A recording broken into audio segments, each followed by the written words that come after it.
Oh, motherfucker, you can't have my cornbread. That's for damn sure. Because if you try to take my cornbread, part 2 of my killing spree gonna begin up in here on your ass right now. If you think about my cornbread, get the taste out your mouth. That's for damn sure. Now, fuck him. Fuck that. Because I'm from New York City, goddammit. Nobody take no cornbread from me. That goes for you and any other you motherfucking farmers wanna try some shit. You fuck around with me, it's gonna be consequences and repercussions.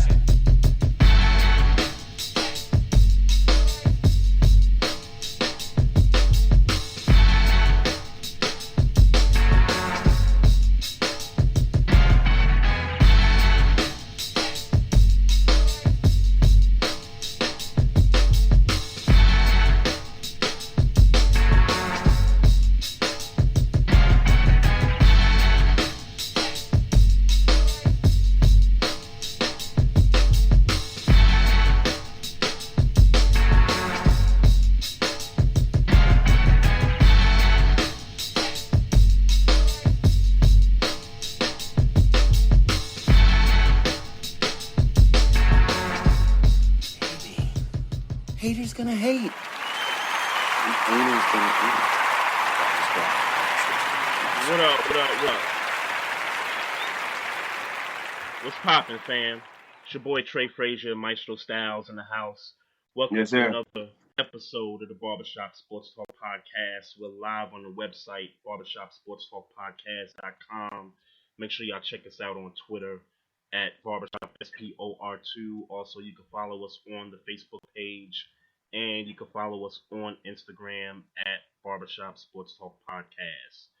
Another week in the books, and NFL free agency just got wild, man. Maestro, what's poppin', man? Hey, man, I'm ready to run it down, man. I got a couple questions. I got a couple other things I want to talk about, man. But yeah, obviously free agency's gone crazy in the NFL, man. Let's get to it.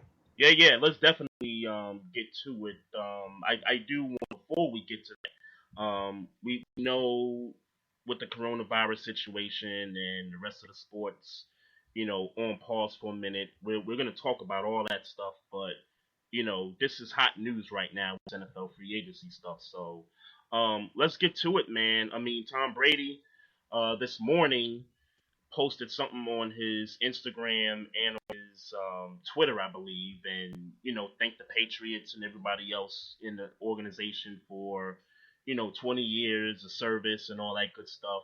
And at that point, it became official.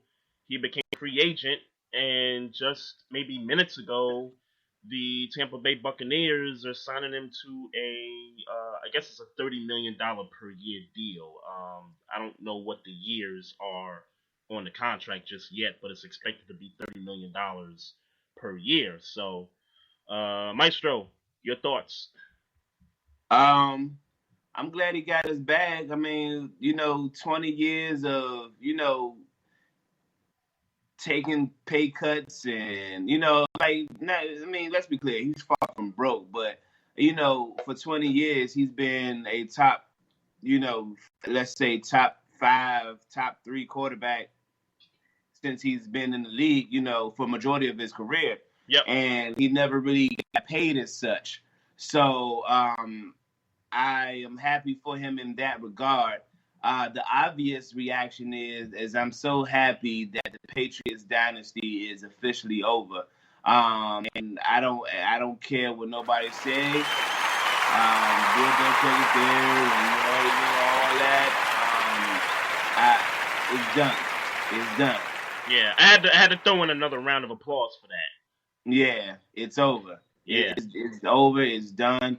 I'm happy for other AFC teams who have an opportunity to win a couple of more Super Bowls. Namely, if you're in Buffalo, New York, Miami, and Pittsburgh, you got to be having like block parties right now celebrating this, man. You really I'm do. talking mainly Pittsburgh. I'm talking mainly Pittsburgh for obvious reasons, but I am firstly happy that he's getting even at the end of his career, he's getting that contract that he probably should have been getting years ago based on what he's done. So happy for him in that regard, but more happy for the AFC, namely the Pittsburgh Steelers.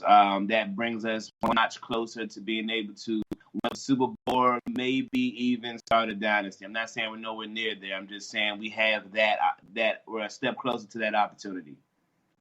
Well, my thoughts on it, at least on the Patriots side of things, right? So, to be honest with you, I thought he was going to go back to England because, you've been there for 20 years, you've had all your success with the team, and for me, just thought it was just a no-brainer that he was going to go back.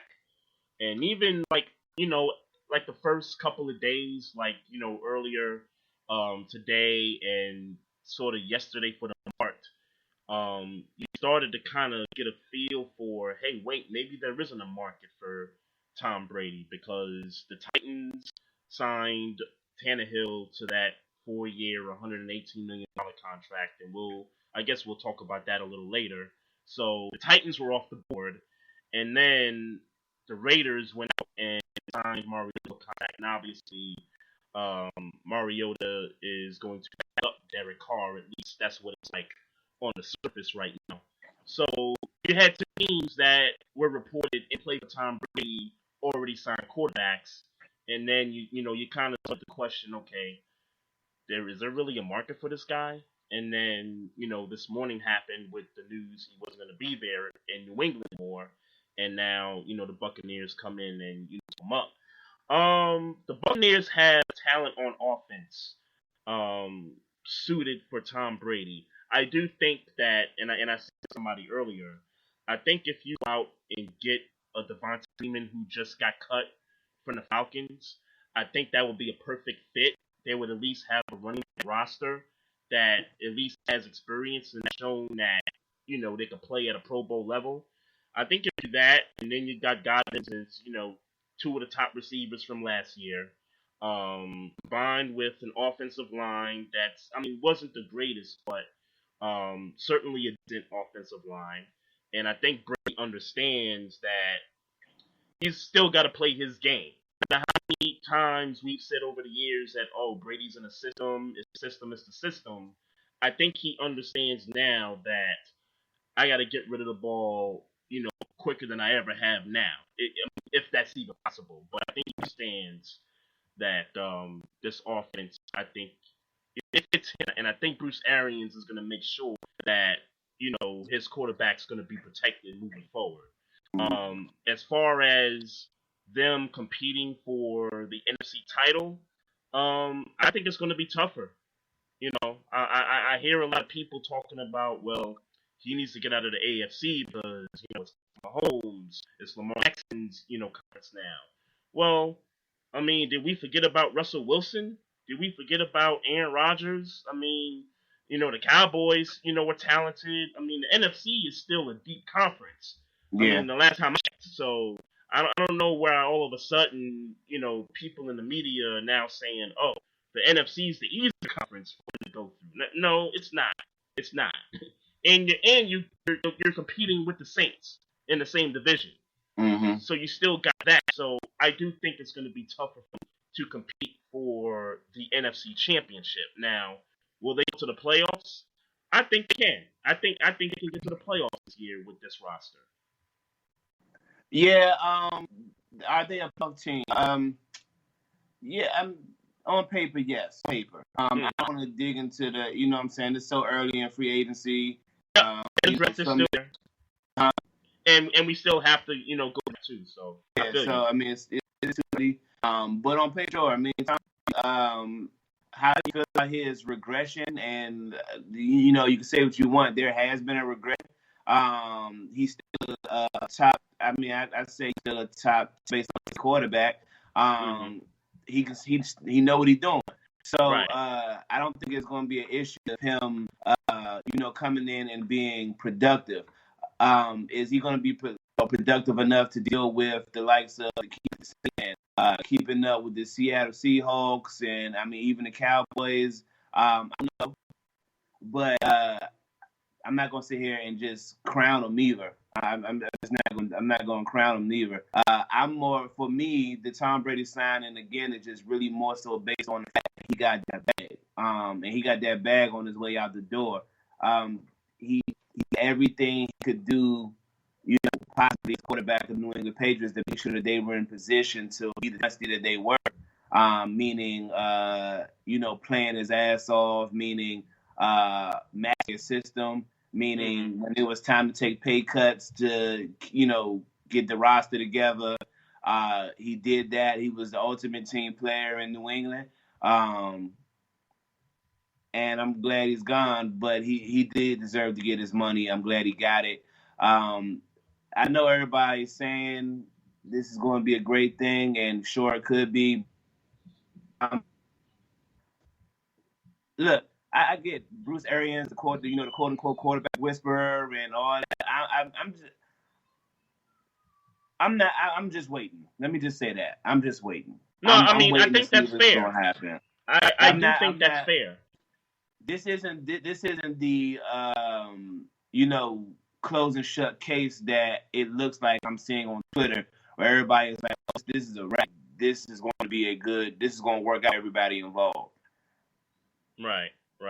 And I do get the point, because we still have the draft to go through, and we still have the rest of free agency to go through, so I can understand kind of, staying pat with whether they can go far or not. This is like the ultimate retirement job in my book. Oh, of course. It's like the ultimate retirement job. And it's the ultimate retirement team, for that matter. Yeah. Because when we think about it, I mean, the Buccaneers, and I think I said this years ago, they never re-signed a quarterback to a second contract in the history of their franchise. So I'm not surprised that they went another direction. I did have the feelings that they should have re-signed Jameis Winston, but that's neither here nor there. Jameis Winston is going to be signed somewhere else at this point. And I guess we can kind of get to the rest of free agency and these franchise tags and all that. Dak Prescott got tagged by the Cowboys, which I think is utterly ridiculous, and it should have never happened to begin with. And I'm prepared too, man. I actually printed out the out the list of free agents, just so I'm not thinking really hard about it. So Chris Jones with the Chiefs got tagged. Well, hold on. But what up? Well, let me ask you how you want to do this. Are you just gonna read them down? Because obviously that Dak Prescott thing, that's some stuff to delve into there. There's some. I agree. Some issues. I agree 100%. I was just gonna list the guys that got tagged, and then we could get right to the Dak Prescott thing.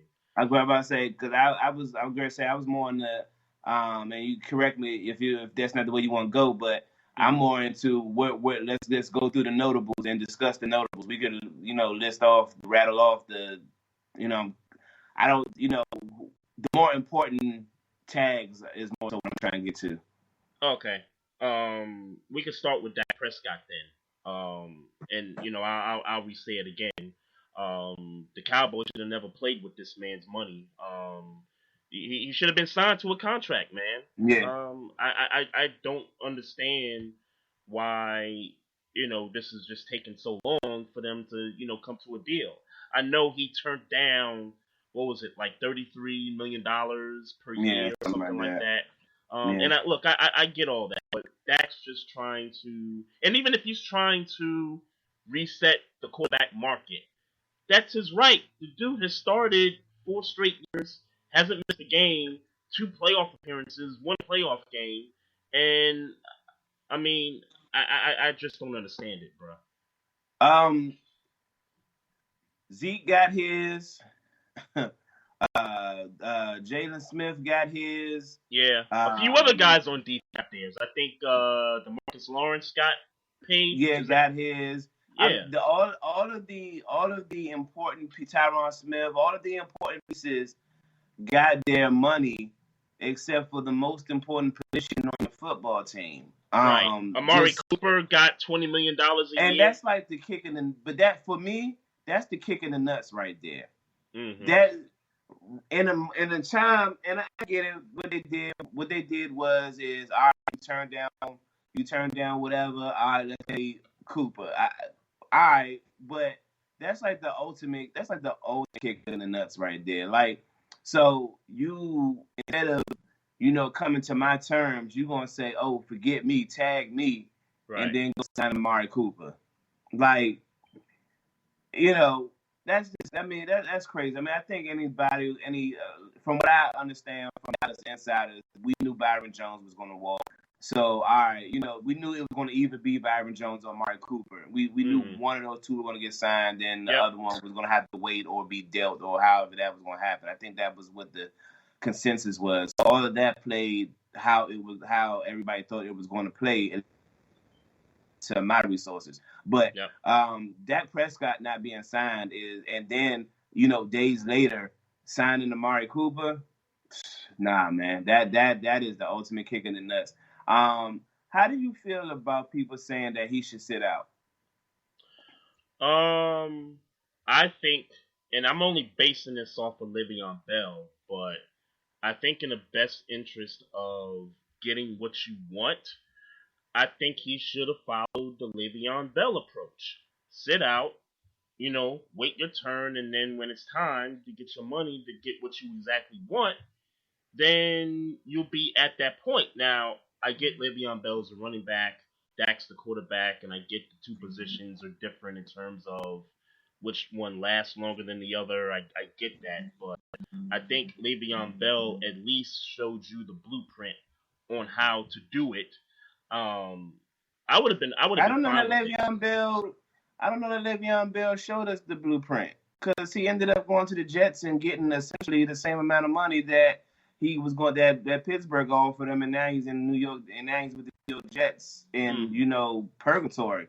Okay, yeah. I mean, I feel you. I feel you on the money part though. Yeah, it's like you essentially went with what Pittsburgh offered you, and now you're with the Jets doing like not living up to your full potential. That's the best way. That's the nicest way I say it. He's in New York not living up to his full potential, whereas you could have signed with Pittsburgh and not to mention, you remember they was talking about putting Le'Veon Bell on a trade block by like mid-season last year. Mm-hmm. So here we are in a situation. Here he is in a situation where by had mid-season they are entertaining you away because you're not producing and because you've been sitting out for a year when you could have just took that money in Pittsburgh and been with a team that you're familiar with. And now we're talking about, with the running back woes we had last year, Lord knows you could have had that money and we could have been solidified last year. At least a little better than we were. Obviously with the running back core we had. I know Ben was out, but we just I don't know if. But I think the difference between Le'Veon Bell and Dak Prescott situation is that if what's going to happen if Dak Prescott doesn't play. You get what I'm saying? Okay. If Le'Veon Bell doesn't play, like he didn't play that year we sat out, we were still in a playoff hunt. We still had the quarterback in position. We still had running backs. Wide receiver. AB obviously and Juju Smith emerging that year. We still had weapons. If you take away Dak Prescott from the Dallas Cowboys are going to be trash. Yep. Period. Yep. So that's his leverage, and that's why why I'm agreeing with you. And he should, maybe look to sitting some games out until they're getting it right. Yep. I just don't think that Le'Veon Bell was the best example because he didn't get the achieved results. I think Dak Prescott got a way better chance of getting the achieved result if he sits out than Le'Veon Bell did. Okay, so you kind of go to my point there. So check this out. I agree with you that without Dak Prescott, the Cowboys are trash. No matter how good Zeke and Amari Cooper and that defense is, no matter how good they are, you don't have Cooper Rush is their backup, I believe. Some cat named Cooper Rush. Yeah, come on. I'm not even going to entertain that. And if it means that Jerry Jones has to see for himself that without Dak Prescott, his team's going to be garbage, then so be it.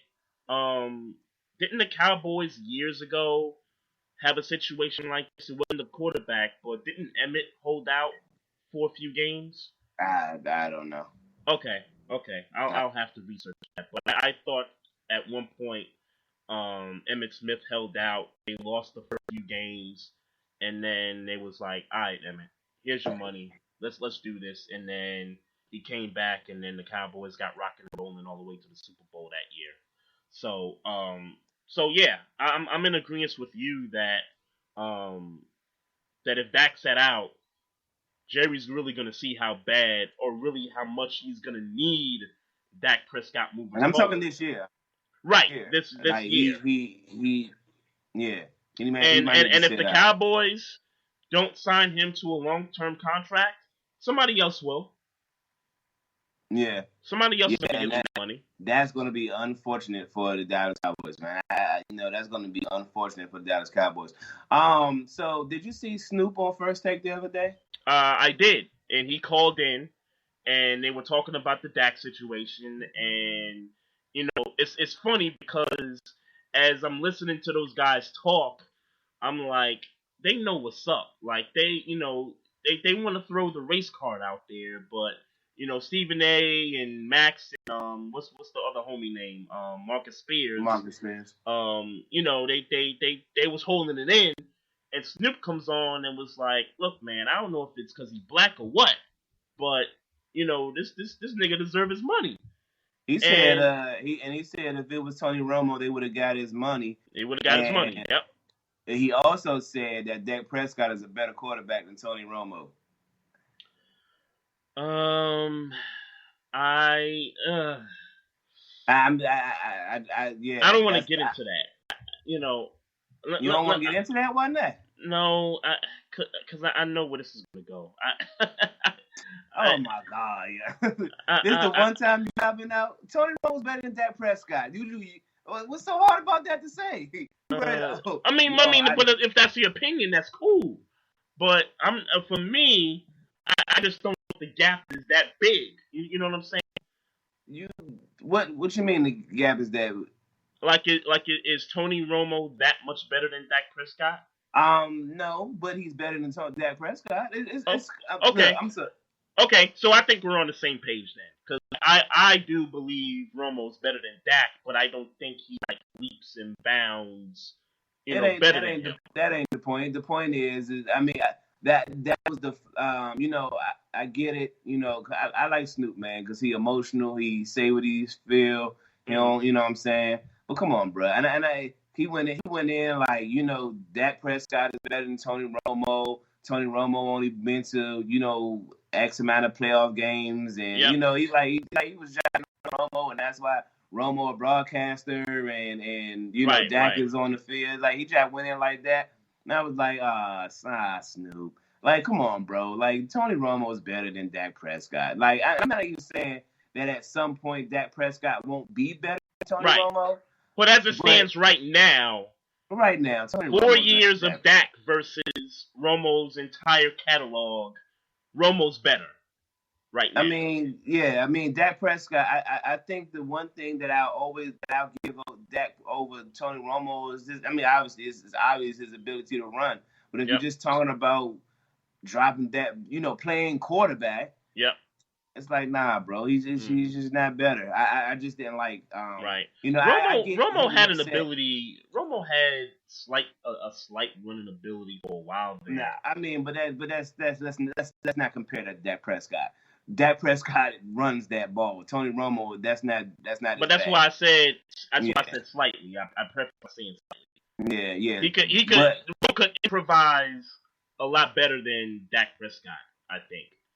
Tony Romo is a better quarter, obviously not right now. If you're looking at when Tony Romo was in his prime to when I guess Dak Prescott is, if not in his prime, Tony Romo right now was better. No, I'm with you. I'm with you, man. But so that's just one argument I didn't like. But Dak Prescott needs to get paid, and if you're not going to pay. See if sitting out helps, man. Because I just didn't. Nah, man. Look, we ain't gotta pay. Look, you wanted 40 and you offered him 30. Yep. Meet him in the middle at least. Like, just meet him in the middle. Just make sure he's getting paid more to Wentz. Because they keep tying him to. They keep tying him to Carson Wentz. You know, his comparable is Wentz. So just pay him a slightly above Carson Wentz. I think that's a good compromise. I don't know if they came back and offered that or if Dak's people counter offered that, but if emphatically he was asking if he was still asking for the 40 and y'all offered 33, just make sense of it and be like, all right, we'll give you 37. I mean, I'm just making a spit on a number, but right. You know, and for real, if they want to use Jared Goff as a comparable, and I get Jared Goff has played in a Super Bowl, but Jared Goff his first year was terrible. Dak Prescott first year. Well, hold on, but I won't hold Jared Goff responsible for that Jeff Fisher year. I do though, man. But if you're Dak's agent, right? If you're Dak's agent and you're at the table and you want to throw comparables out, Carson Wentz is one, and Jared Goff is the guy. All three of those guys came into the league at the same time. They were drafted. They came out the same draft. They both started, right off the gate. Maybe not Jared Goff, but all three of those guys, for the most part, started right out the gate. And Dak had a much better rookie season than Jared Goff. And if you're the agent, you got to put that out there. I think the better argument is that Dak is better than Jared Goff as well. He's better than Jared Goff. Yes. Anybody who watches football, that's a clear cut body. He's better than Jared Goff. He's better than Carson Wentz. Mm-hmm. If you're going to not pay him more than Jared Goff because of the whole Super Bowl thing, all right, I get it. But at bare minimum, you need to pay him more than Carson Wentz because he's done way more than Carson Wentz in his career. And I'm fully prepared. I'm fully prepared to say Dak is better than Carson Wentz. I just am. Durability. Just on that alone. Now, my last argument when this came up, when we did that one show, was just that it's obvious that Dak has had a better career. I think I am prepared to say that he's better than Carson Wentz. Okay. I can't argue that. I don't know how I feel about that yet, but I certainly can't argue. I'm prepared to say, and I'm always, it's sports talk. I'm up for being wrong, but I am confident right now. Looking at Carson Wentz's work this past season and looking at Dak Prescott's work this season, I'm going Dak Prescott over Carson Wentz. All right. No, that's cool. And if we can go to, the weapons that Carson Wentz had versus Dak's weapons, we can have that, debate as well. But I'm. Well, up until Amari Cooper a year ago, they had who? They had Aguilar, Jeffrey. I'm missing somebody. They had Jordan Matthews. They had a top three, maybe. Okay. I think Zach Ertz is probably top 3, maybe top 5. Zach Ertz. Zach Ertz. And Jay Ajayi was running the ball. They had that kid Smallwood, and somebody else running the ball. It's obvious that the Cowboys had a better running game. But if you're just talking about, who you're throwing to, I would venture up until Amari Cooper came that Philly had the better receiving core. Yeah, because it was what? Who was it? It was Dez, then it was Cole Beasley, Zeke, and I guess Witten was there in the beginning there before he retired the first term, I guess. Yeah. But that was the old Jason Witten. So let me go through the rest of these franchise tags. So, I guess we were going to kind of go one by one here. The Chiefs tag Chris Jones. I don't think I have much on that. Like I said, I just wanted to talk about the notables. As far as Chris Jones goes, Chris Jones is obviously the best pass or depending on how you feel about what's I think he's the most important play. I think he's one of the most important players on the Chiefs defense. Next to Tyrann Mathieu. Well, I would put Chris Jones above Tyrann Mathieu. Okay. Yeah, I would. Okay. No argument there, but he's definitely, up in that higher, top of the list there. AJ Green, was tagged by the Bengals, and I talked about this when I did the solo show a few weeks ago. That when it first, like when the deal first came out to do it, I kind of was like, why? Like, why can't y'all put this guy, on a playoff contending roster? And then I thought about it, and I was like, you know what? And as much as I hate the guy, I mean, not so much I hate the guy, but I hate him when he plays against us in the past. This kind of makes sense for the Bengals. If you're gonna draft Joe Burrow, you're gonna want a veteran receiver like AJ Green to come in and help Joe Burrow throughout his rookie year, kind of like how Reggie Wayne was for Andrew Luck when Andrew Luck got drafted. Kind of like, and I'm trying to think of other examples. That's the one example that I could come up with. But why not? If that's the case, then why not give him a 2-year or 3-year deal? Why franchise him? One reason could be because they're the Bengals. My thing is because if I'm the Bengals, and obviously I don't know those types of decisions, and my thought process is that, meaning I want to have a quality, a dependable receiver for Joe Burrow. And you got, at one time, AJ Green was not the best, one of the best receivers in the game. Yeah, for certain. I mean, some people still are. Some people still contend that if he comes back healthy, he's a top 5 receiver right now. So if that's the case, and you got him, and you wanted to help him develop Joe Burrow, right? And you want to keep him. You don't want to franchise him, because let's be clear, I don't think the last thing I heard about AJ Green was him saying, or a comment coming out saying they better not franchise tag me. That's the last thing I heard about AJ Green, and as far as his situation, I don't want to be franchised. I don't want to tag. I want to, I want a contract. Right. So, I mean, I've had the discussion before. AJ Green is probably the best receiver the Bengals in history have had. Yeah. It's like, why not treat him as such? And especially when you think you about to draft a new quarterback, all signs point that you're going to draft them, and you're trying to put a team together that, develop a team. That just don't make sense to me.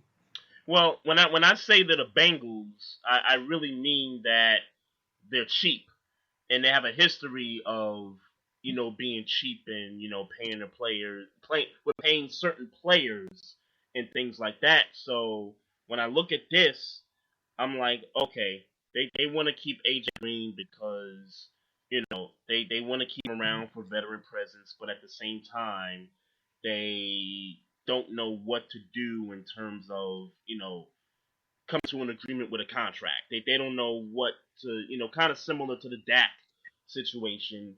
They don't know how to handle the AJ Green situation. So it's like, all right, let's just tag the guy. We'll figure it out at some point, whether it's the off season, right before the season starts, or even after this, coming season ends. We'll figure it out. But at least we know we got this guy. See, what I'm thinking their approach is with AJ Green is, look, bro, you've been injured. You ain't been on the field. Yep. Tag, this is your prove it year. That's what I'm thinking. This is your year where we need... It's coming off the injury. We need to know if we can give you another 2 or 3 years. I mean, he ain't necessarily young. He ain't old, but he ain't 31 years young. old, yeah. Yeah, you know what I'm saying? So, so this is like, all right, well, let me show me something. Show me that that we need to invest in another 2 or 3 years for you, and that you are the guy. Because here's the other thing. I'm not at all comparing, as far as skill set, comparing Tyler Boyd to AJ Green. But Tyler Boyd knows the offense. Tyler Boyd's been there. He, you know what I'm saying? He could build that chemistry with Joe Burrow and AJ Green is. I think the difference is that AJ Green is such a better athlete than Tyler Boyd is. But I mean, but now we're still talking about is AJ Green 100%. Right. So for me, I get it. I'm not so much mad at this. I mean, it's more about me wanting AJ Green to be happy, I guess. But I get Cincinnati's take on this one. Mm-hmm. Yeah. I mean, I kind of thought like a little bit toward what you were saying, but for me, like a guy like that who hasn't experienced much success, and for certain recently, that's the kind of guy I want to see go play for a contender someplace else. You know what I'm saying? Like, we know the Bengals are not going to be contending in the next couple of years. Yeah. So why have this guy on your roster? But then again, you want to have that veteran presence for the guy that you draft, who's going to be your quarterback moving forward. So I get that aspect of it also. Shaquille Barrett got tagged Bucks, which I don't know what the contract situation is. I don't have enough for that. I do know we came out of nowhere. I know we had a great season last year. Yeah. That was kind of unexpected. So maybe they're thinking, okay, you're having a spectacular season, and we don't know what to do with you because it's the first time we've seen you ball out. So maybe let's let you prove it, one more year, and then if you do it, then we'll reward you. So I don't have nothing. I don't know. The Vikings tag Anthony Harris. I got nothing for that. Broncos tag Justin Simmons. The Redskins tag Brandon Scherf, the guard. Yeah. The Jags. Now this was an interesting one. The Jaguars tag Yannick Ngakoue. Yeah. And I'm gonna be honest with you. And the Ravens made a trade with the Jags to get Calais Campbell, and I do like the move. I actually like that move. I like the move. Yeah. I can't front though. When Ngakoue was about wanting to get out of Jacksonville, that was a guy I was hoping the Ravens would trade for. Much younger. Coming off a good season. One of the best defensive players on that defense. I would have much preferred, having Ngakoue on than Calais Campbell, but I totally understand, the circumstances and all that. So that's gonna be a good. That's gonna be a good move though. And see, that's a good move. I honestly think that's a better move than Ngakoue because Ngakoue is gonna be more expensive, and y'all are more of a rotational type of defense. Mm-hmm. Get him for cheaper. Get a quality guy for cheaper, and you can still add pieces like little young boys. It's like they did. It's like what the Ravens are doing right now. It's what they've been. It's what y'all been doing. I think they've kind of switched it up a little bit. Didn't y'all get Brockers too? What's that? Didn't y'all get Brockers? We got Brockers, yes. Yeah, but I like what y'all been doing, getting old, not old, but like kind of guys who kind of falling off the radar for whatever reason, right? And picking them up, and they kind of having research, counting on them for cheaper, having like resurgent years. Okay. I see what you're saying. Okay. Yeah. Okay. From that standpoint, okay. I was coming from the standpoint that it looks like they're focusing the draft on the offensive side of the ball, and they're focusing on defense as far as free agency goes. Like they haven't done that. Ozzie hasn't really done that, in the past. DeCosta comes in, and it's like at least first couple of years they've been offensive heavy in the draft, and they've been defensive heavy, in free agency. Mm-hmm. So that's the perspective that I was coming from. But I think what you're saying, yes, in terms of trying to get a guy who's kind of fallen off, pick him up on the and give him a couple of years to maybe bounce back, have a career year, that sort of thing. But yeah, I get what you're saying. I get what you're saying there. Dupree got tagged. Yeah. Good. Yeah. How you feel about that? I'm happy with it. I'm happy with it because, to be honest, I didn't think we were going to be able to pay him. I think we were going to be able to pay him. Yeah, I think y'all were going to pay him too. Huh? I didn't think y'all was gonna pay him too. No, no. If we could pay him, we would. I don't. We're not able to pay him. He's gonna request. I mean, based on the year he had last year, $10 million. That's it. That's in the $10 million a year.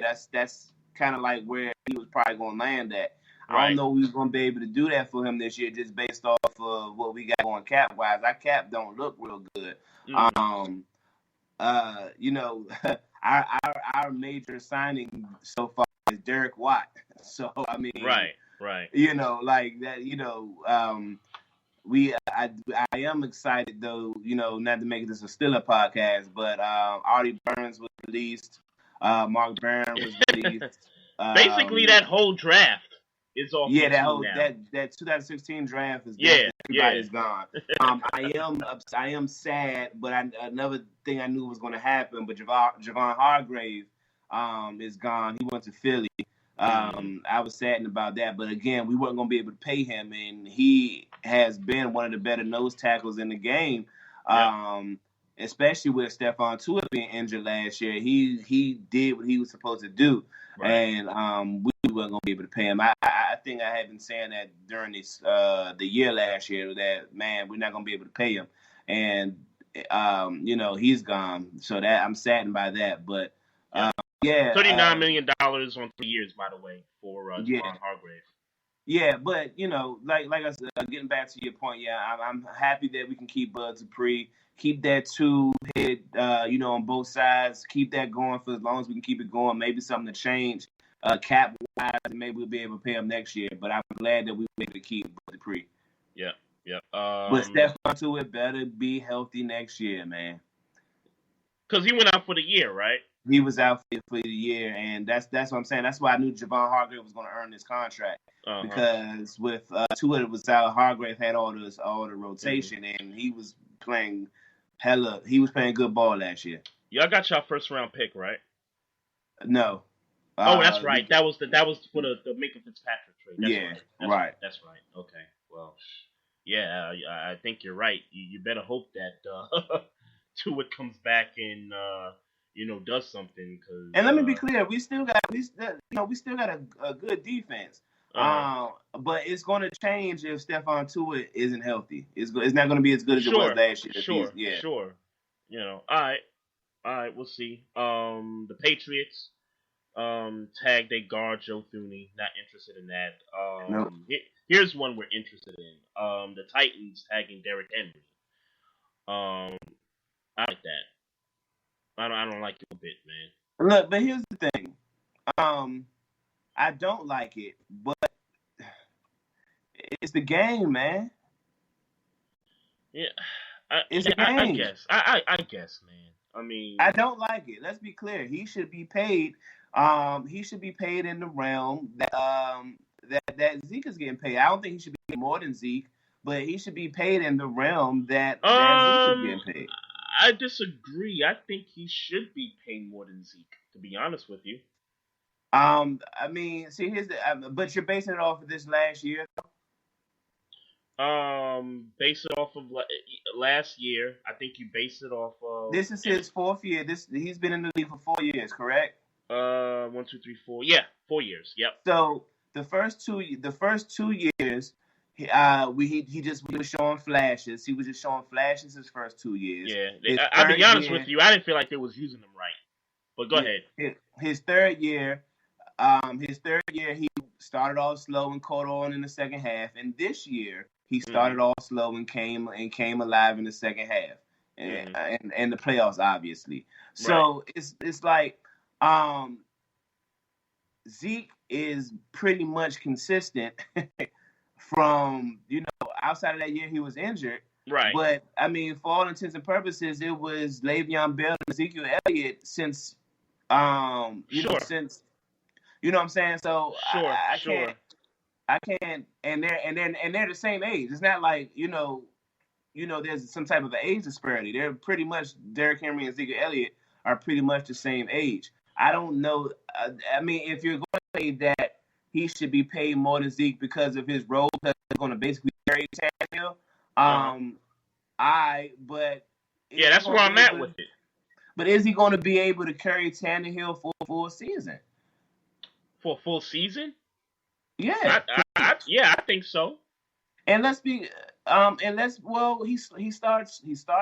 He has a history of starting slow. Sure. In 4 years, a history of starting slow. What do you think that? What do you think that is, though? What do I think that is? I think Yeah. he's a slow starter. It's been 4 years. Every single You don't year think it's been that. You don't think Mariota has something to do with saying Mariota's a bad quarterback, but do you I think the don't. dynamic of Mariota and Henry just isn't as cooked up to what they maybe projected to be versus bringing in I Tannehill don't. and then all of a sudden Derrick Henry is just tearing it up? I think so, and I think that may have a part. Like obviously, if your quarterback is then you can just focus on the run. Yep. But I don't think that is as big as a situation as, because let's be clear. Yep. And this is just my personal opinion. Mm-hmm. It's not going to be long before they're going to be loading the box again, because Tannehill, I don't know that Tannehill is going to be good next year. Yeah, I don't know either. I don't know that he's going to be good next year. I don't know. He's got to back that up. I'll be honest with you. You know what I'm saying? Like he has to back that up. What he did, and he deserves a contract. Games. I'm not. I get why they gave him a contract. Mm-hmm. They developed a good chemistry. He's a cheaper option. Yep. But I thought they was going to give him a cheaper contract in order to pay Derrick Henry, not franchise tag him. Right. Yeah, and now and let's be clear, they got young boys at wide receiver, but they ain't got no dominant number one yet in the receiver core neither, and they cut Delaney Walker. Mm-hmm. But getting to that, go ahead.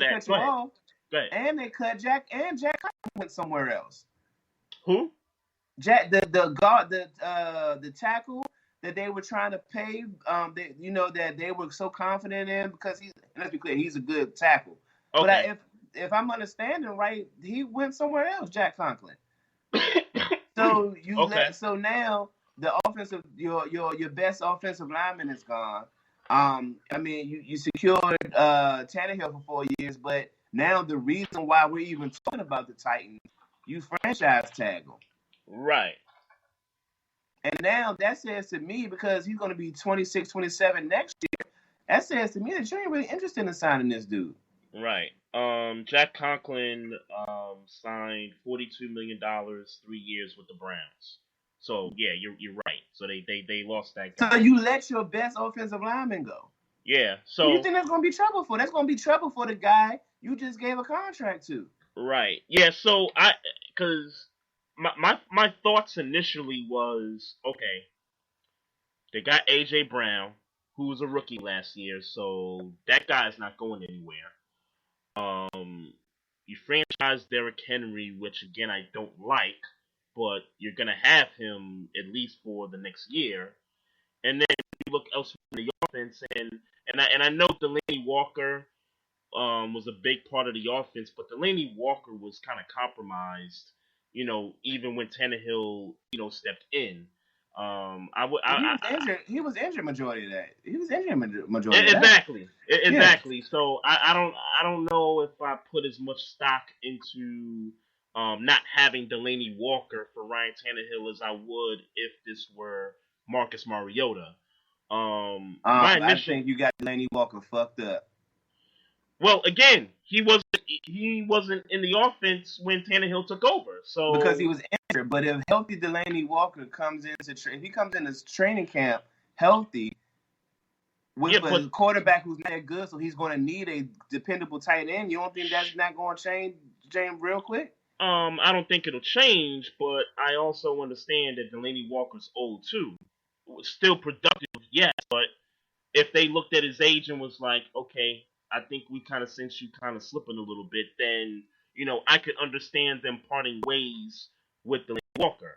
But initially, I thought, okay, they paid this guy, and they still have the offensive pieces that helped him get 9.6 whatever yards per attempt.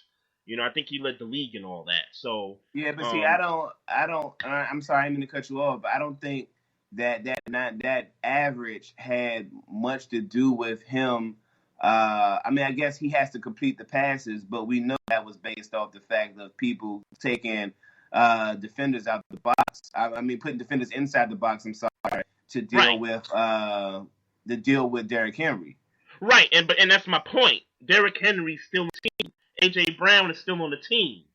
Some of those other receivers are still on the team, so it's not like a situation where they had to clear some roster space so they could pay Ryan Tannehill and let AJ Brown go or let Derrick Henry walk. Those guys are still there, and if those guys were a big piece of why Ryan Tannehill was successful, then from the standpoint of keeping the team intact, I'm okay with them re-signing him.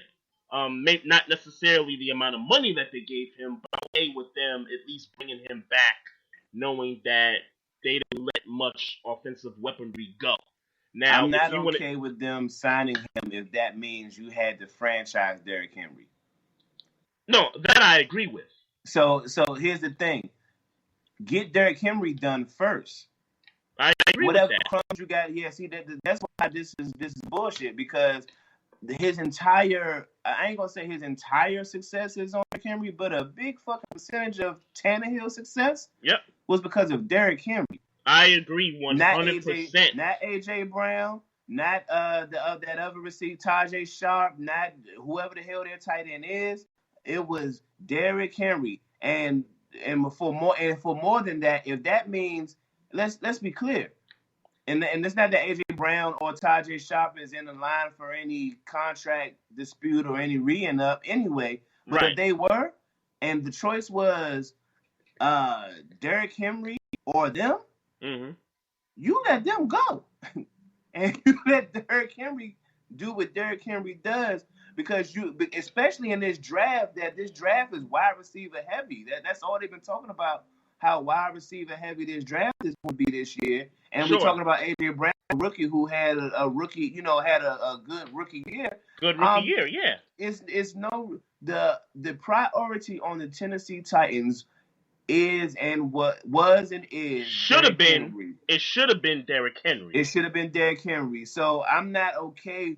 I'm not okay with Tannehill signing, because it means you couldn't, for whatever reason, couldn't sign Derrick Henry. So now the Tannehill thing looks stupid, because it's like you didn't give an extension to a even a top 20 quarterback for real. You gave an extension to a dude that's at the bottom of the totem pole, and don't give me the averages and all that. We watched this dude play in the playoffs.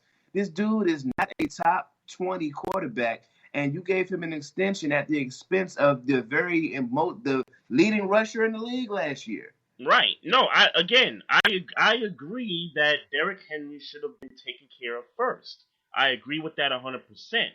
I'm just saying from the standpoint that this thing is not gonna fail. Like, on the surface, it doesn't look like it's going to fail, because you gave this guy a large contract and was able to still keep the offensive weapons that made him successful in the first place, i.e. Derrick Henry. If Derrick Henry decides that he don't want to ball like he's been balling the past, 2 second halves of the season, the Titans are trash. And he's still going to, and if they decide, let's let him test free agency, they're going to pick Derrick Henry up in a second. And he's going to go back to balling, and the Titans are going to be stuck with Deion Lewis. They made a mistake. Well, we'll see. I think the bigger mistake is not signing Derrick Henry first. I'm just, again, I'm looking at it from a wins losses perspective. You overpaid for a guy who had a good 10 games going into the postseason, and the reasons why he had those good 10 games going into the postseason was because of the guys we just mentioned: Derrick Henry, Tajay Sharp, AJ Brown. No, see, and Those I'm guys sorry. aren't going anywhere. So that's why I'm saying, okay, this could possibly still work out in terms of wins and losses because those guys are still there.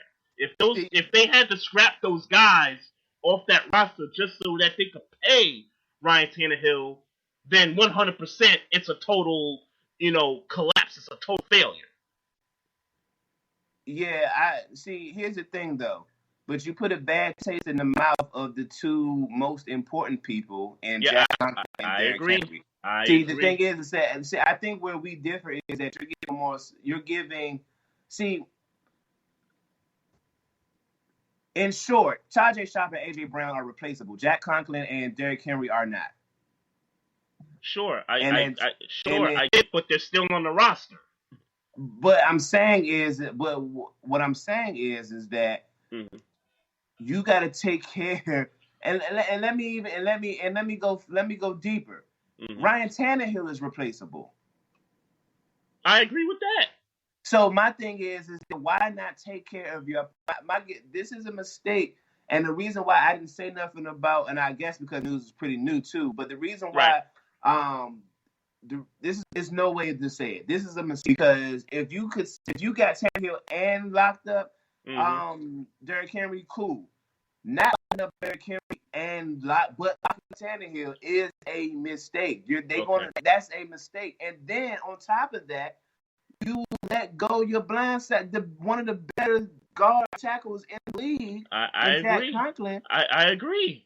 This is a mistake. This is no way. Is no way you let him walk when that dude was paramount to Tannehill's success. More than AJ Brown, more than Tajay Sharp, more than any tight end. Because again, those guys haven't proven themselves yet. Jack Clinton is proven in that offensive line. Derrick Henry is proven in that backfield.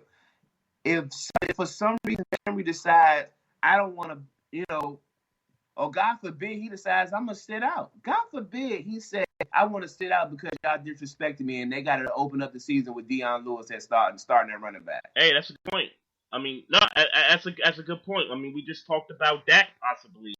Now, Derrick Henry could possibly do the same thing. I get that 100%. I think the Titans. I think. I don't want to be naive about it, but I would like to think that if they started 0-2 and Derrick Henry's holding out, that they're just going to come begging to the guy on his knees and saying, we need you back. Here's a deal. Let's get this done. We get you a long-term deal locked up. Let's go. Let's make another run at it. I would like to think that transpired, that they would do that. So I wouldn't be surprised if Derrick Henry has a down year this year. And it would be based off of lack of motivation. I wouldn't be surprised. It would be because he's not talented. Yeah, we see what he do. So I wouldn't be surprised if Derrick Henry has a down year, and then somebody comes and picks him up, and then goes right back to do, who he's been. I wouldn't be surprised at that. Okay. I mean, and here they're gonna be stuck with Ryan Tannehill, who they committed, and let's be clear, with a 4-year, that's a commitment. Sure. And we all said it last. We were saying last year, Ryan Tannehill ain't the answer at quarterback. Mm-hmm. I mean, and quite well. Let me go this way then. If you go ahead and you give Derrick Henry that contract, right, which he deserves it. Run the offense through him and all that. Why not? If I'm the Titans, why not just bring Marcus Mariota back? Or well, I think Mariota wore his welcome out. Let's be clear about that. And I'm just spitballing names. Because if you're saying Tannehill is irreplaceable, which I agree with. No, he's replaceable. I'm sorry, replaceable. Yeah. Replaceable, like I agree with you on that. Then why not just say, hey, Mariota, I hope you learned from this guy. I hope you, took some things while you're sitting on the bench. Because Mariota's, we're ready to bring you back. I wouldn't bring it back with Mariota because Mariota in his contract year played the way he played. See, it was all questions. But doesn't that give the Titans leverage to not give him the contract they gave Ryan Tannehill? Yeah, but no, but you don't. Yeah, but when you burned your bridge, though, I wouldn't. Let's be clear on how I surmise that relationship. Mariota burned his bridges. Like, he came in with number one draft pick, yada yada yada. He played, he had some flashes here and there. Like every now and again, he'd play a decent game, and he like that's what we saw in Oregon, and yada yada yada. But let's be very clear, and I think we talked about this going into the season. This was Mariota's contract year. What is he going to do? Because now we sit here looking at him as like, is he a good quarterback or not? And he played 8 games and got for another, high draft pick back. I mean, obviously, years before, who had like let's be clear who he lost his job to. He lost his job to for all intents and purposes, Tannehill was a bum in Miami, and he lost his job to that dude. Yep. An older bum. Like I'm not saying that for the sake for listeners to understand the argument. I give Tannehill credit because he backed it up. 100%. He played his best football ever in his when it mattered. Yes. When it mattered. So props to him. But on the other side, and let's bring another point to this. Yep. Because I don't know if people still noticed it because I watched the Titans play Pittsburgh in the preseason. Tannehill has looked better than Mariota the entire season. Like when you watched it in preseason, Tannehill looked better than Mariota. No, I agree with that. Agree with that 100%. So from the time he walked into the building to now, where he's no longer on the team, Tannehill came in and outworked you. Yep. For your job. Yep. I think we agree, man. Derrick Henry should have got his money first, and then you try to do something with Mariota. I mean, not Mariota. You try to do something out with Tannehill with Ryan Tannehill. Now, if you're the Titans and this guy hits the market and somebody else comes in, swoops in, and is like, yo, and there's dumb teams out there that would do something like this. But what's crazy though? What's crazy though? Right. Case Keenum just got a contract backing up Baker Mayfield. You telling me that Case Keenum couldn't? I saw that. You couldn't tell me that Case Keenum couldn't have deal with Ryan Tannehill did? With Derrick Henry being paid up? Could he have? Sure, he could have. And let's be clear. We forget that Case Keenum, we was talking about Case Keenum, a low-budget MVP that year when he was in Minnesota. Yeah, so how many years ago was that? That was like 2 or 3 ago. Like 3 years ago, right?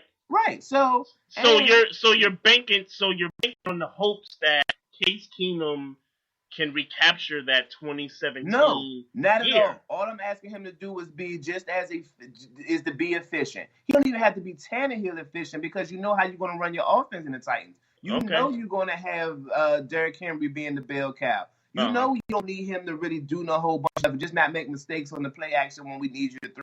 That's exactly what they're going to do. You telling me Case Keenum you wouldn't give Case Keenum the shot at doing that for cheaper in order to sign Derrick Henry, who's the best person on your offense? Okay, I see your point. I also could see the Titans looking at a Case Keenum and saying, okay, look what the Redskins tried to do with him to give him a shot. Look what the Broncos tried to do to give him a shot that 1 year. And some people none of them had games. Say that again? None of them had running games this good. I agree, but you know how teams look at these things, and I'm not saying that I would have did the same thing. I'm just saying that there's teams out there that look at what you've done lately, and they kind of base their choices off of that. Well, there's no way the Tennessee Titans did that when they brung in Ryan Tannehill from the Miami Dolphins. So, well, they brought him in as a backup. Let's also understand that too. No. They brought Ryan Tannehill in for competition against Mariota. Let's be very clear on that. Sure. They didn't bring him in and say you're going to be the backup. They brought him in and said, "Hey, you got a chance to dethrone this nigga." Sure, but I think he much like the opportunity that Mariota is going to have in Oakland. But let's be very clear on what happened. They told him he had an opportunity to start. Sure, but he started as the backup. That's my point. No. But you're saying that he was brought in to be a backup. No, he wasn't. No, he was brought in to be the backup, not a backup. No. He wasn't brought in. But what you saying that he was brought? No, he was brought in for quarterback competition. If Tannehill would have glowingly beat Mariota out in the preseason, then we'd be talking about Tannehill starting. He looked better. He just didn't blow him out the water. Mm-hmm. Mariota buried himself. You get what I'm saying? Well, but they told Tannehill when he came in that he had a chance. Yeah, he had a chance. Because you looked at what Tannehill did in his first three years, right? And said, "Hey, we need somebody to put some light of fire under this nigga ass because this is contract year, and we want to keep him, right. But he not playing like we should keep him." Right. So I get that. You have an opportunity to come in here and dethrone this dude. And now he did. And like I said, Mariota going to Oakland, I hope guess who got the light under their ass now? Oh, yeah. Derek Carr. Yeah. I agree with that. I totally get that. So if the Titans go 10-6 and they go to the title game again, is the contract a success? Is it for 1 year? Of course it is for 1 year. Of course. That's okay. No, that's it. Okay. No, I was just asking. I was just asking. But trust me, it ain't finna happen. So you calling it right now? Titans out the playoffs? No. They out. They not going. Titans out the playoffs. Titans out the playoffs. All right. Make sure we keep this in the archive. March 17th to 2020. They not going. 9:11 p.m. Eastern Standard Time. All right. Well, I'll hold you to that. Just a few other people that got tagged. Hunter Henry with the Chargers. Leonard Williams with the Giants. Matthew Judon with the Ravens. This one is an interesting one for me because I think Matt Judon is good. I don't think he's great. For them to give him a brand new contract and kind of, overpay for him. I don't think he's that great of a pass rusher. I think he's good. I think this is just a situation where I think they don't have another avenue to go in terms of pass rush. I mean, I know they just got Calais Campbell, but I think they're just kind of holding off on seeing that if they give him this deal, that he's going to, live up to the second contract, and I think they're just not sure about this one yet. So they say, "Hey, we'll tag you. We'll give you another year to, possibly have a breakout season, and if you do that, then we'll reward you." Who's the best pass rusher on your team? Best passer on the team? Yeah, it's probably Matthew Judon. Okay, it's probably Matthew Judon. Okay. Now let's be clear. That doesn't say much when it's not the strength of the defense either. Well. No, it's not the thing that y'all do best, but right. You do want to take care of your best pass rusher in the game. Sure, but you also don't want to overpay for a guy that's not top 10, top 15. What do you consider overpaying? Well, I mean, who's setting the market right now for pass rushers right now? I think Von Miller is getting paid $17. That was the last big contract I can remember. Oh, I think he's in the 20s. I could be wrong about that. But okay, he might be in the 20s then. Yeah, I think he's in the 20s. You think Matthew John, like 9 sacks last year? Is going like 9 sacks last year. You think he's going to come in and say, give me 20 mil? It's possible.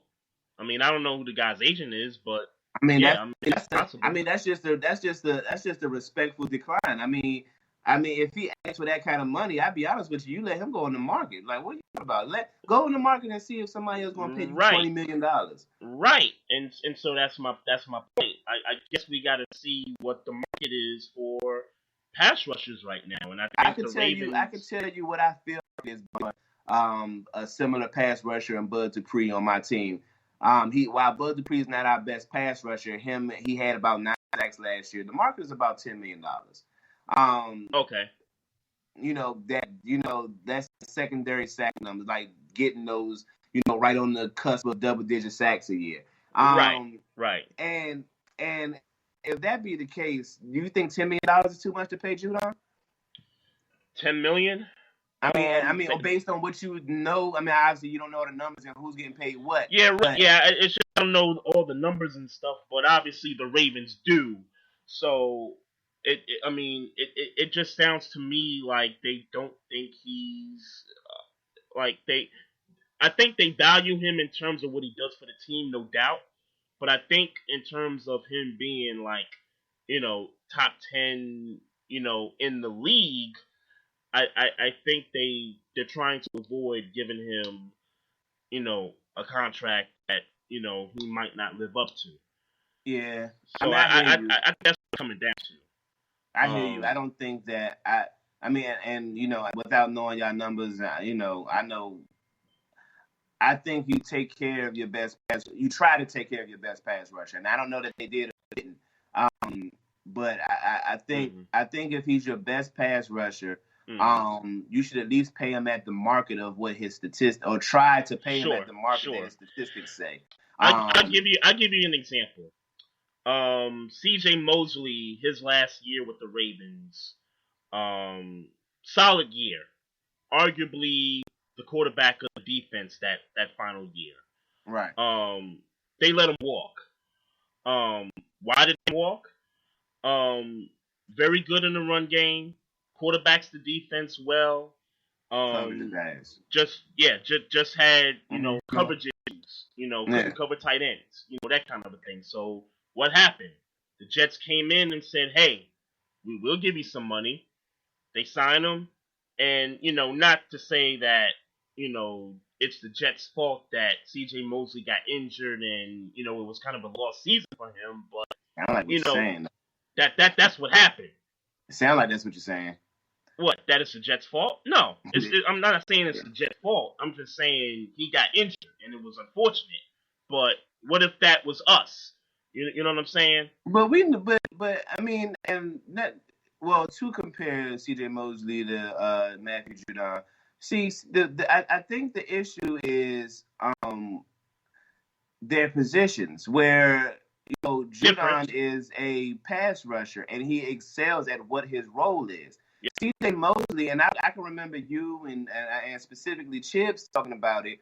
Yep. C.J. Mosley was, while he showed flashes and he's great in the run game, at his role as in the middle where you gotta cut. He didn't excel at his role for 4 years, and then when it was time to re-up, it was like, well, how are we going to pay you and you not even good for your role for our team? And yet he was still arguably the best player on the defense still. But even with that discrepancy, he was still one of the better players on defense. Yeah, but you don't pay a linebacker a middle linebacker for just good run coverage when we need you to be a good pass coverage person. No, I agree with that. Yeah, so I understand why they let C.J. Mosley walk. I'm not understanding, and I would love to be corrected on what Judon's role is, but if Judon's role is primarily, not only, but primarily to be a pass rusher, and he's the best pass rusher on your team, you don't pay him up there with with Devon Millers and the top pass rushers in the world. But based on his production, he's he's solid. That would be he's a middle tier pass rusher in the league. Right. You would pay him as such. You know what I'm saying? And now I understand that if they offered him second tier money, and he didn't want that. He wanted top tier money. Now that's a whole different argument. Right, and that's cool. And that's cool if that's the way it went down. You kind of let that play out on the tag. And if he does come through with 16, 17 sacks, then it's either you're going to pay that man or somebody else is going to pay that man. That's what it's going to come down to. So, but no, I'm not like I'm not bummed that he's coming back. I'm actually happy he's coming back. Yeah, and you can find a better pass rusher. I mean, Yeah, that's what I'm saying. That's all I'm saying. You can find a better pass rusher. Yeah, I think Matthew Judon is replaceable. I mean, we talk about players being replaceable. I think he's replaceable. I wouldn't say yes, he is replaceable, but I wouldn't say that he's. I would try to keep Matthew. If I was the Ravens, I would try to keep Matthew Judon because, like I said, if you find a top tier pass rusher, that's just gonna make Judon even better. Let me add to that. I would try to keep him at a respectable price that the Ravens are willing to pay. That's what I'm talking about. That's all I'm talking about. Yeah. I'm not talking about paying him $14 million a year. I'm just saying that if you can get him, like anywhere between 9 to 10, 11 mil, right? And get the same production that you're getting from him now. Yep. Everybody's happy. Yeah, no doubt. So the only other player that got tagged actually got the transition tag.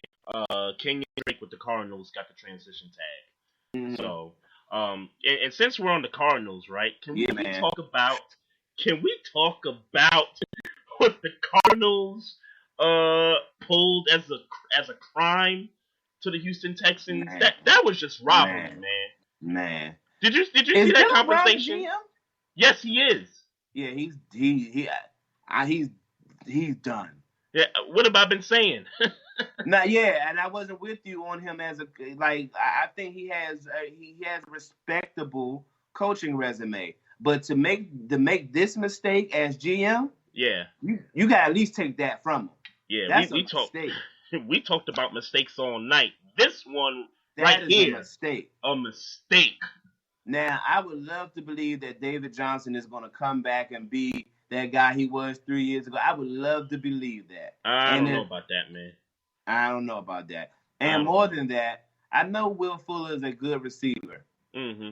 Is he going to be DeAndre Hopkins? Well, here's the problem. It's going to be a number one. I don't mean gameplay style, how he plays. Right. But is Will Fuller going to emerge as a number one receiver? No. To answer that, number two, the history of those wide receivers not named DeAndre Hopkins, there's a lot of injury history with those guys. And I like Will Fuller, but the dude seems like he's hurt, most of the time. Yeah. And the same with some of the other guys, man. They can't stay healthy. So you get rid of not only arguably the best receiver in the game, you get rid of the guy that week in and week out shows up for you every Sunday. That guy shows up, man. That guy takes snaps. That guy is on the field every Sunday. It's just no reason for not just what you got in return, because what he got in return is a joke, if you ask me. Yeah. But to let go of your best offensive weapon, that's just unforgivable to me. If I'm a Texans fan. I don't want to play tick for tack. I think John Watson is the best offensive weapon, but I don't want to play tick for tack. The Cardinals, man. Look, man. That offense is going to be humming, right? And the offense was cooking at the second half. Let's be very clear. They was cooking in the second half. Yeah. But they about to be cooking, man. Yeah, man. I don't know if it's still a tough division. The Rams are going. I don't know if the Rams. I think the Rams are going to be trash next year. But and the Rams are already talking about trying to get rid of Gurley, right? Yeah, Like they ready to just kind of break that whole thing up. It's crazy. I mean, I'm happy he got his money, but man. Yeah, I don't know. I tell you what, if I'm Tampa, and I already talked about them trying to upgrade the running back position. If I'm Tampa Bay, why not go after Todd Gurley? Because you just paid him $30. Because they're gonna have to pick up that contract from the Rams, and they just paid Tom Brady $30. Yeah, well, yeah. I mean, that's part of it. I don't know what other big contracts that team got. Mike Evans getting $16 a year. Okay. Okay. I think that's those only two big contracts. Nobody on defense, right? Yeah, I don't think nobody on defense is getting nothing crazy. Not that I know of. Because McCoy's not there no more. I think he was the guy that had the biggest contract on that team. Devontae Davis. I don't think Davis is getting a big contract per se. Right. It's them too. But you pay them $30 million, and unfortunately, the defense wasn't trash, but I could see them using some upgrades. See, I would, and I think I heard you say it or saw you say it somewhere, or maybe you just said it in the podcast. I don't know. Right. If you can get Devontae Freeman at $7 million, I would jump at that. If I would jump on that if I'm Tampa. I would jump on that and then draft somebody. But don't they still got Doug Martin? No, he's gone. Okay. No, he's gone. They got Ronald Jones, and I think they got Peyton Ronald Jones, who had a couple of flashes last year. Couple of flashes. Yeah. I'm not sure they gave him the ball enough, but I'm not ready to put 100% confidence in Ronald Jones just yet. No. But if you like I said, if you can get Devontae Freeman $7 million with Ronald Jones, I take that. Yeah. I agree with that. So I guess the other big move that happened, Teddy Bridgewater's got a new team now. Hold on. I'm sorry. What the hell? We need to talk about. I know we said it. Uh-huh. But Kyler Murray got Fitzgerald and DeAndre Hopkins to throw to, dog. Oh yeah. Okay. Yes. Okay. That come on, hey, look. Yeah. Kenyon Drake is there. Yeah. Kenyon Drake is gonna have a little season. I ain't saying he's gonna be 1,000-yard rusher. I don't know if it's gonna be little. I think he's gonna have a great year. Yeah. I don't know if it's gonna be top 5, but I do. Yeah. He gonna have it. Yeah. He definitely gonna have it. Yeah. He definitely gonna have one of them 200-yard games maybe once this next year. Might be the best of his career. Yeah. I think. That's possible. Yeah. That's possible. Yeah. I'm with him out you. of Miami, man. I sure am. What's up? I'm glad they got him out of Miami. Oh yeah. It's funny because I think when the Eagles were trying to, get the act right in the middle of the season, I thought Kenyon Drake would have been a good, pickup for them. Just coming down the stretch. But I'm with you, man. I'm glad they, got him up out of Miami. Yeah, and, the Cardinals. I'm not ready to say playoffs, but I am ready to say look out for the Cardinals. Okay. I think the ceiling right now is wild card. Yeah. Given with the Niners and what they were doing, so. You know what, man? You see a step back? You see a step back? It's Jimmy G, man. It's him, man. Well, look. It's him. Well, if we're judging it off of the Super Bowl, then I think that's the wrong kind of judgment to make. I'm judging it off of the entire year. Jimmy G has never been made to be. Well, he's never been. If you had a quarterback of Jimmy G versus Kyler Murray, who you got? Oh, Kyler Murray all the way, no question about that. And I get that San Fran's defense is better than Arizona's. I get that. Right. But we all know that there are situations. If it had to become a shootout, the 49ers versus the Cardinals, the Cardinals every day in the paint, right now. I would take the Cardinals, but I would also consider, and I know you get tired of me when I bring this game up, but when him and Breeze were going back and forth, Jimmy G showed up. At least he's got a couple of examples in the season where he did come back and win a football game. If we're talking about one game, though. Kyler Murray has done it in his rookie year, he's done it at least 2 times. Yeah, Garoppolo's done it twice, too. He did it against those rookie year. He did it against those same Cardinals, as a matter of fact. The only reason I didn't give him much credit for coming back on the Cardinals was because it was the Cardinals. I wanted to see him do it against better competition, and he did that. So if we're basing this off of Jimmy G's regular season, then I would expect the 49ers to still be maybe not 13-3, but you tell me they go 11-5, I could see the Niners going, winning 11 games next year. You believe Monster I'm running. as a I don't know whole? if I believe him like individually, but Conan's not gonna have one feature back in his system. He's got 3-4 guys, rock. So If defenses decide, you know what, I want to stop the game and dare G to make plays. said this the second time tonight. If somebody decides I'm not gonna play, No. I'm saying if teams decide, meaning teams that decide, you know what, I would just win the game. Forget playing on defense. I'm going to hit whatever people I can put box based on formations, and I want to stop the run. And they are successful at slowing down the run. Mm-hmm. Do you believe Jimmy Garoppolo? I do, because And the 49ers is what I'm saying. Yeah, I do, because he proved to me that he could do it. Now, he didn't do it when it counted. I guess what I'm saying. He had the what am I saying? The example we have that is where they decide, you know what, let's try to stop the running game, make Jimmy throw. It's Super Bowl.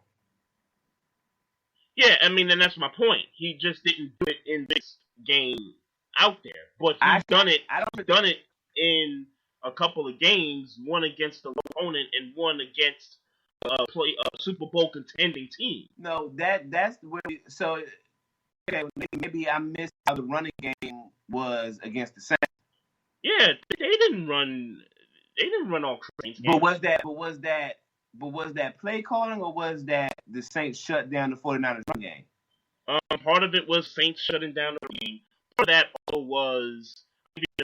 that was turnovers by the Saints. If I remember that game correctly. Yeah. There were some turnovers in that game that kind of, that game went back and forth. So yeah, I know I do that. But at the end of the day, when that game was tight with 2 minutes left, he came through. I can see it being a great. I see it, and I predicted. I can see it being a very tight race in the West for that second spot. I think Seattle's going to get it next year. It's going to be a tight. Hold race. On, hey, you broke up. What'd you say about Seattle? I said I think Seattle got the division this year, but I think it's going to be a very tight race for who wins that second place in that division between the 49ers and the Cardinals. Yeah, I agree. That's been over the last couple of years, man. I'm gonna get back on this thing, man. The signal is just kind of acting. Let me hit the other side here real quick, because it was acting crazy. And folks, for those that tuning in, it's the Barbershop Sports Talk podcast. It's Trey Frazier and Maestro Styles here. Just trying to get Maestro Styles back here on the line real quick, just to try to clear up this, just trying to clear up some of the static that was going on here. And but yeah, man, that NFC West has just gotten a little bit better over the last few years, man. Maestro, you there, man? Yeah. All right, yeah, man. I don't know, man. It was just trying to make sure that we give the people a good, crisp show. You know what I mean? Mm-hmm. All right. Teddy Bridgewater, man. I don't know what the numbers are with the contract, but he's with the Carolina Panthers now, which means Cam Newton's going to be traded someplace. What's man? I like Bridgewater job. See, but he got DMC, so I hope it works out for him. I don't want he was so come back in that season. Drew Brees being damn man. Hey man, I'm sorry, Maestro. I think I'm gonna hit you up on the phone because this is just still coming in and out. Okay. I don't know what the deal is, man. Put you up on the line here, real quick, and try to get you on that way because We trying to give these guys a good show here, and for some reason this thing isn't going the way we wanted to go this time around. So Maestro, you there? Yeah. All right, man. So what was your thoughts about the Teddy Bridgewater thing?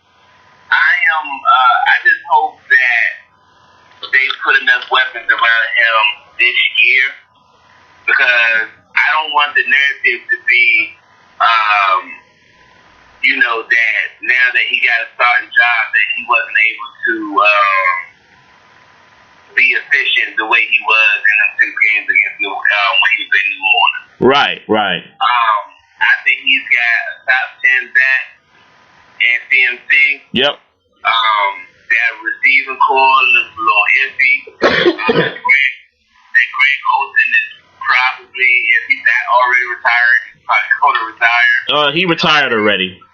He did retire? Okay. Yep. Because I know he was going into the sports stuff and still trying to find his way back into the game and all that last season. So good.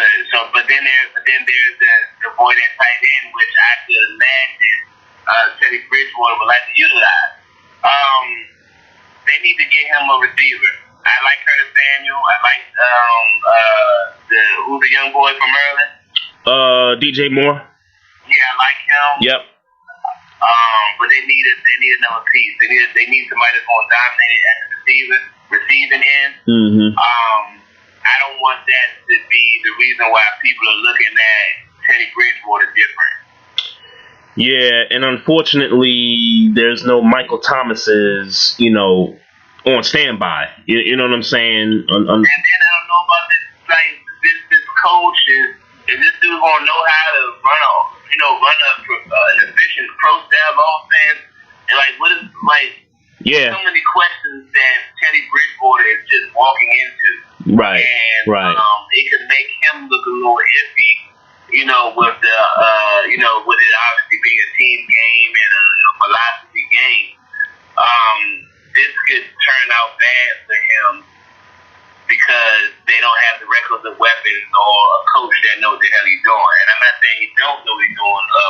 Was it Rule, the guy from Baylor? Yeah, Matt Rule. Yeah. I'm not saying he don't know. I'm just saying I hope he do know, because now you got Teddy Bridgewater, who has done an amazing job at getting himself healthy and getting himself back in the league and getting himself back to a starting job. But this could change quick, especially with Cal Allen, who, even though we know who's a better quarterback, but don't let Teddy Bridgewater struggle or God forbid get injured, and then we right back having this conversation about Cal Allen that we had last year. Right. Yeah, I'm halfway there with you, man. I'm just happy that he's finally getting a starting job again, man. Matter of fact, I do have numbers for him. He got $20 million. I think he got a $60 million contract for 3 years. So Teddy Bridgewater is getting $20 million a year, and I think that's suitable for him. Given the market, and I kind of use Jacoby Brissett as sort of the comparable, in the sense that he was a backup, and then he stepped in, started some games, won some games, and then the Colts gave him that 2-year, $30 million deal, and then Teddy Bridgewater kind of fills in for Breeze and goes undefeated. I do like the contract that they gave him. As far as the team itself, I'm with you. I do have some questions about, how this offense is going to get run. You got a rookie head coach. You got some receivers that, you kind of like. They're young, but they're still questionable. We know McCaffrey's going to be the focal point of the offense, but was that a good thing? Is that a bad thing? It's kind of a wait and see for me in terms of how successful Carolina's going to be. I think that's going to end up being a good thing, though. But they still need receivers. They still need a guy that we know when it's said and done. Right. Bridgewater can throw to him. Right. Well, the Panthers are picking pretty low in the draft, if I can remember, and you did say that this was sort of a wide receiver heavy draft. That's what's being reported. Okay. Well, if that's what's being reported, then you'd have to think that that's the position that the Panthers are going to have to address. Because I just don't want, like I said, and the defense played okay. They weren't terrible last year. Right. Like I said, I want Teddy Bridgewater to succeed, because this, fans are fickle. This recovery tour can change. It can go down the wrong road real quick based on the fact that they haven't put weapons around them, and Right. coaching staff didn't know what they was doing. Right. So as a result, man, Cam Newton looks like he's going to be on the block. Then, you got a prediction for where you think he might end up? Nothing changed from when I said it was going to happen in mid-season last year. He's going to Chicago. He going to Chicago, huh? Going to Chicago. I wouldn't be mad at him going to Denver, but I think he's going to Chicago. Okay. Yeah, that Denver place is an interesting spot too. I don't know how they feel about Drew Lock just yet. But I think you kind of gotta let Drew Lock. You gotta let somebody figure it out. Right. Lock or whoever ever got out to play. Brandon Allen. Yeah, you gotta figure it out. So you got two rookies that don't. Unless you know you can get Cam Newton, unless you know, or he says, "Hey, look, I want to come to Denver," and yada yada. I think you kind of stick with what you got and figure out what you got there. Because it's not like this team. You don't look at the Denver team right now and say, "Oh, we are a quarterback away from being in Super Bowl contention," especially with Kansas City, how they playing right now. Right. And then you got to see what the Chargers are going to do, because they don't have a quarterback right now, and there's still guys out there that could possibly be sent to the Chargers. I mean, Andy Dalton. There's questions about whether the Bengals are going to trade him. We talked about Cam Newton. Trying to think who else. I think that's it as far as the quarterbacks. It seems like Breeze signed his deal with the Saints. So he good. I mean, there's still questions, and if the Chargers don't somehow get one of these guys, then they're definitely going to get their guy in the draft. Man, can we talk about how or why the Colts feel like they need to pay Phillip Rivers $25 million? I don't know, man. In my opinion, you stick with Jacoby Brissett, because he proved to you last year that he can play the position, he can be successful, and if those guys don't get hurt, T.Y. Hilton and a few other guys, if they don't get hurt, they might have been in the playoffs last year. Yeah, and he's cheaper right now. Right. Now he would have cost you the next year. He definitely was going. And then here's the other fee. Mm-hmm. That means you get rid of Jacoby Brissett now at $15 million a year, or $50 million this year. You got to keep him, because Phillip Rivers, and I know Phillip Rivers. $40 million so essentially you just paid $40 million for your quarterback. The Colts have some. I believe they still have some cap space, and they do have some players that aren't looking for deals at the moment. And granted, this is. I'm saying trade me. Get me out of here. No, I mean I'm with you there. I wouldn't mind him, going to the Colts and saying, "Hey, man, what y'all doing, man? I thought I was your guy." I could see something like that. But if you're the Colts and you decide, I want to keep these two guys, hey, I mean, Phillip Rivers is a 1-year deal. I mean, he's 38 years old. The dude might, he might get hurt for the first time, in his career, or I should say, he might miss a game for the first time in his career, because he's meant. They just said just said, we don't believe in you. Yeah, Philip Rivers can we got a better chance of Philip Rivers getting us the Super Bowl than we have at you playing that quarterback. Oh, that's how you feel? Trade me then. Yep. And you know where I would want to go if I'm Jacoby Brissett? Back to the Patriots. Maybe. That's where I would want to go if I'm Jacoby Brissett. You know, he learned from one of the best in the game. You know, he knows Belichick's system. He's played in it. He started some games for them. It would make a whole lot of sense. Yeah, give me the hell out. If I'm Jacoby Brissett, I'm telling the coach, give me the hell, Ryan Grigson, whoever the hell. Give me up out of here. Because who y'all playing with? Right. I gave y'all, I negotiated a deal for y'all to let me prove myself. I gave y'all results in the first year, and here we are. Let me go on to the second year. What y'all think y'all going to win a Super Bowl with this dude? That's why y'all paid him this kind of money? Y'all think y'all going to the Super Bowl? When y'all could have just kept paying me my $15 million and maybe got a better receiver? Right. No shade to T.Y. Hilton. I'm just saying, like, that second receiver. Yeah, get him a number 2. Yeah. Like, come on, like, y'all could have did that. And we could have and we already got the running game popping between Marlon Mack and Hines. Yep. Defense playing well. Offensive line solid. Like, what are we talking about? Like, why would you do that? Why, like, because y'all think he's better than me. Yeah. What y'all gonna do after this year when the coach is 8-8 and not in the playoffs? Right. Hey man, # white supremacy, man. Yeah, I didn't like that. I didn't like that move at all. Yeah.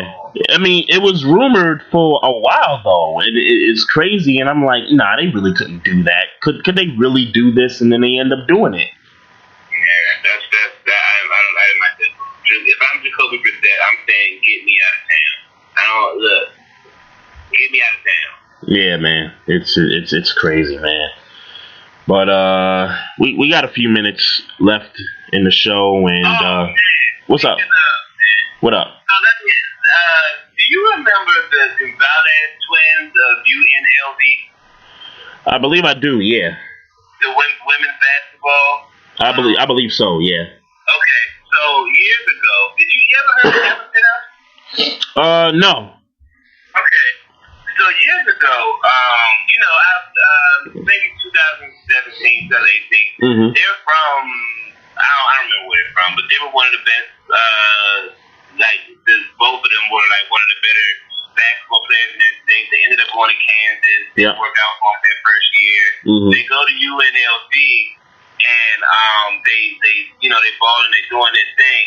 And while they're getting all this popularity, because now Drake's seen them on Instagram, whatever. Yeah. And now Drake was coming to UNLV games to see him, and they playing pickup games with Drake and other. They living a life, right? Yep. Then they decided that they wanted to do a music. They wanted to start a music career while they were still in school. Okay. So they started a music career. I haven't got a chance to one of their songs yet because I forget what their stage name was. Do you know that the NCAA shut them down and told them that they couldn't do music and basketball at the same time? I'm not surprised.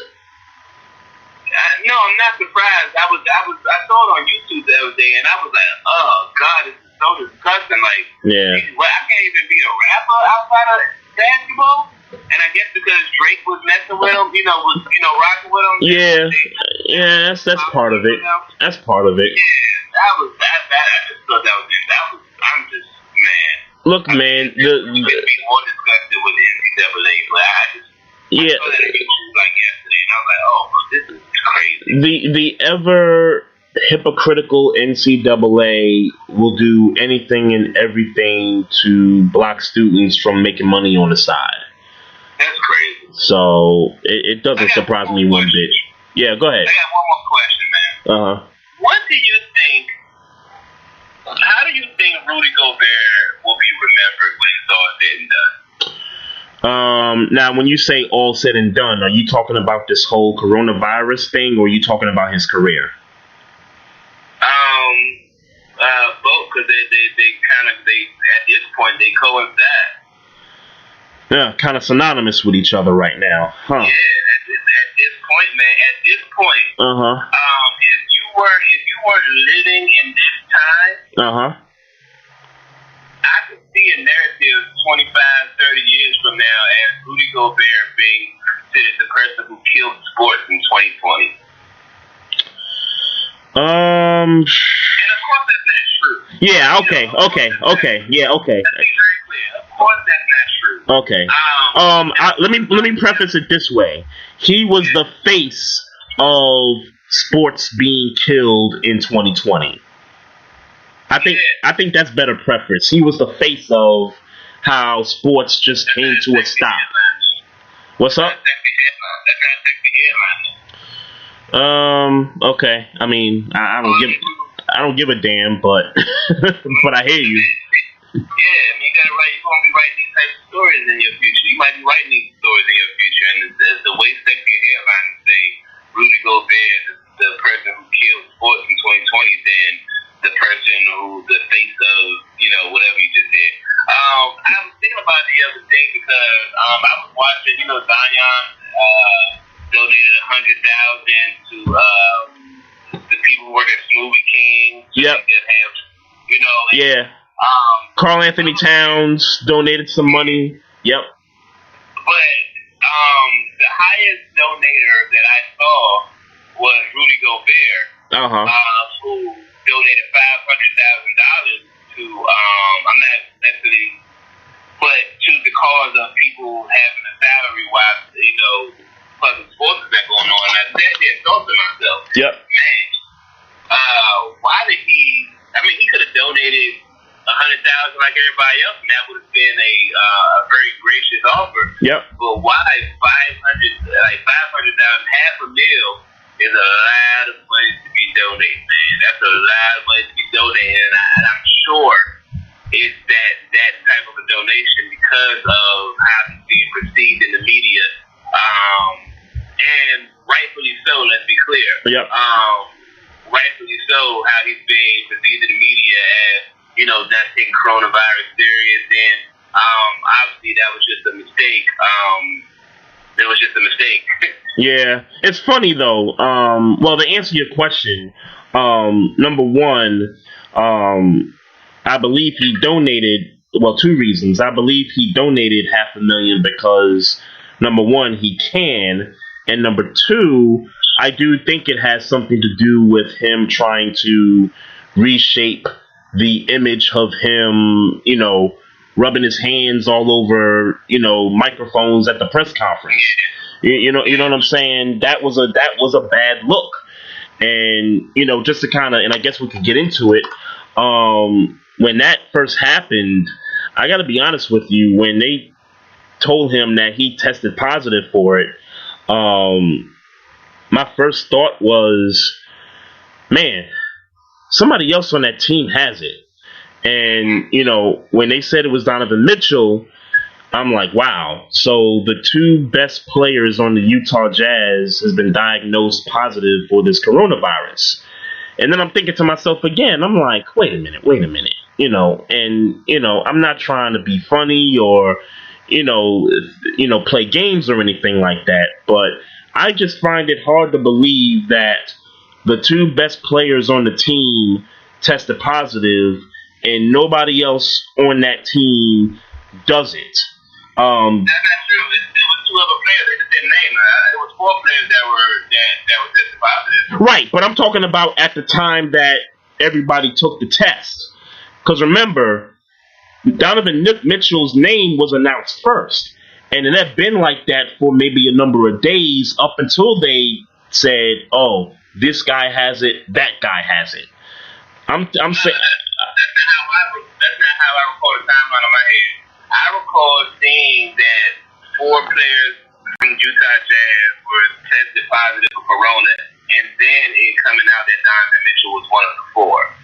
Oh no, that I didn't hear that. It was Rudy Gobert, because that's when the Jazz and the Thunder were about to take the floor that night. And then, the doctor came out to the court and said, yo, we got to shut this down. Rudy Gobert's tested positive. So that happened. They shut the game down. More test results came out, and then they declared Donovan Mitchell positive, and that went on for about maybe 2-3 days until they made another announcement that 2 more players on that team had it. What I'm saying is that at the time that they announced Donovan Mitchell had it, I thought then and there that there had to be more players that tested positive, given the fact that there was a report that Rudy Gobert was, rubbing guys' faces in the locker room and, rubbing the equipment in the press conference and all that stuff. And I'm like, wait a minute. Like, are they putting these 2 guys out in front just to try to get the attention of the rest of the sports world that, hey, this is serious? That's what I believed at the time. That's what it did, yeah. Yeah. KD was just tested positive today.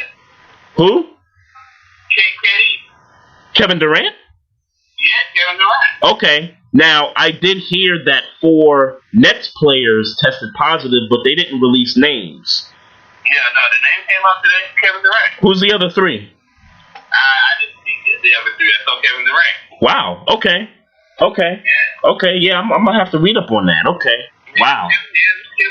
Kevin Durant has tested positive for coronavirus. Wow. Okay. Yeah. Okay. Yeah. Oh, wow. Shout out to Kevin Durant, man. Wow. Yeah, first of all, prayers to everybody who's been affected, and prayers for us as a nation, because this shit is getting crazy. Yeah, man. Yeah, prayers for not even as a nation, as a world. I can't even say it's a nation thing. It's all over the world. It's all over the world, man. Prayers for us all.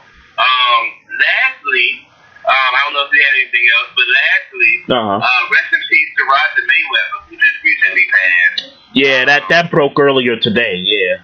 Yeah. I had when I heard, I had obviously had a little time to kill before we got on. I took the liberty of watching him fight Pernell Whitaker and a couple other people. I watched him fight. Right. But definitely rest in peace to Roger Mayweather. Yeah, rest in peace. To the mother of Floyd Mayweather's kids, 3 of his kids. Oh, snap. Died in a car accident recently. That's crazy. If I'm not mistaken. Yeah, I can't remember her name. I know her name is Josie, I think, but I don't know her last name. Okay. But rest in peace to her and to the family as well. Which the family being the Mayweather family and her family as well. Yeah, definitely condolences to them and prayers to all. Be healthy, everybody. Yep. And condolences to everyone, and rest in peace to those that have died from this already. I mean, you got about 200 people a day over in, I think it's Italy, that have passed because of this thing. And we're still trying to learn some things about this. We're still trying to make some sense of it and everything like that. And obviously it's not just affected the sports world. It's affected everyday life. You know what I mean? Like my kids can't go to school because schools are closed. You know what I mean? Right. And it might be longer than that for real. It's just that they haven't come out and announced that it's gonna take a little longer than 2 weeks. You got jobs that are making their people go home and telework, which is fine, but you got that going on, and then you got people losing their jobs because they're closing down restaurants, they're closing down bars, they're closing down all kinds of things. I mean, I think we mentioned this when we were talking Rudy Gobert. We're talking about the people that actually work at these stadiums and rely on this income, and I know they're going to be taken care of, but what if this? We know that, and let's be clear. We know that some of these people are going to be taken care of. Right. But the point I'm trying to get to is that as the weeks wane and times get desperate, and people get desperate, we're in a recession right now. It's things are going to be so much worse before they actually get better. And, when I tell people to be safe, I'm not just telling them to be safe from the coronavirus. I'm telling people to be safe, look around you, be more aware, because these are going to be desperate times, in the coming weeks. They're talking about things not getting back to normal until the end of the summer. As far as the NBA goes, they're talking about going into the playoffs once they're able to kind of, go back into operations, which I think is a good idea. And hopefully that happens probably about the top of the summer, talking maybe July, 4th or something like that, because you don't want the playoffs to go, right into the NFL season. You don't want that if you're the NBA. I don't give a damn about that. What's good? I don't give a damn about none of that. I just want this shit to be over. If you decide you want to finish the season when it's over, I don't give a damn. I just want right now, I just want it to be over. But I will say this. I will say a bright spot is, and I don't even feel like a bright spot is the correct word to say. Right. But there will be some good that comes out of this, though. What I have enjoyed since there has been no current sports is watching old sports. I have been on YouTube watching old football games, basketball games, boxing matches, just watching old stuff, and I have been when I was watching Roger Mayweather, I was watching Roger Mayweather fighting Pernell Whitaker, and in the ring, when the referee was trying to break it up, Pernell Whitaker punched the ref in the face like that. Obviously, it was on accident. Right. But he punched the ref in the face, and you know what the ref did? What's that? That boy refereeing. Just like a pro, man. Yeah, imagine if that would have happened in 2020. They probably would have shut that fight down. Boxer in jail and fined him and made him out to be some type of a criminal, man. I really did enjoy. I really do have enjoyed watching old sports when we weren't as civilized per se, for lack of a better term. Right. Or for me, in my case, not as maybe focused in on a particular game at that moment in time, enough to be, knowledgeable about it, when that was ongoing. Like right now, they got the Patriots, football life. They got the Patriots on, with their first championship run back in 2001. So they got stuff like that going on. I know on NBA TV they have their little roundtable talks about the greatest 50 players in the NBA at that time. It's refreshing to watch stuff like that. But I got to tell you, man, in regards to this NCAA tournament that got canceled, and rightfully so, it's disappointing for those students, right? It's disappointing for those cats that look forward to the tournament. Some teams that are, getting there for the first time. Some teams that haven't been there in like almost 30 years, i.e. Rutgers, who had a pretty good year, and, they locked up a bid, and now they're not going to be able to, prove anything beyond that. And locally here, I mean, I talked about it last week. The Terps, I thought, had a chance to win the championship. And, this is the best team under Turgeon that they've had, and they're not going to be able to play it out to prove it. Yeah. It's crazy. You know what else is crazier, though? When they were canceling all those conference tournaments that next day, it's funny how the Big East tournament was like, man, screw y'all. We going to get this game going. It was Creighton and St. John's. They played the first half of the game, and then they was like, all right, y'all got to shut it down. I thought that was crazy. They should have went out there in the first place. But right, yeah. Well, I guess the criticism was they didn't cancel it enough. I mean, there were players on the court. Like in all these tournaments, in all these conference tournaments, there were players. Well, the criticism was it shouldn't have never got to that point. Yeah, it should never even been to that point. But it's the NCAA. So, but yeah, man, things are getting pushed back. Things are canceled, and prayers.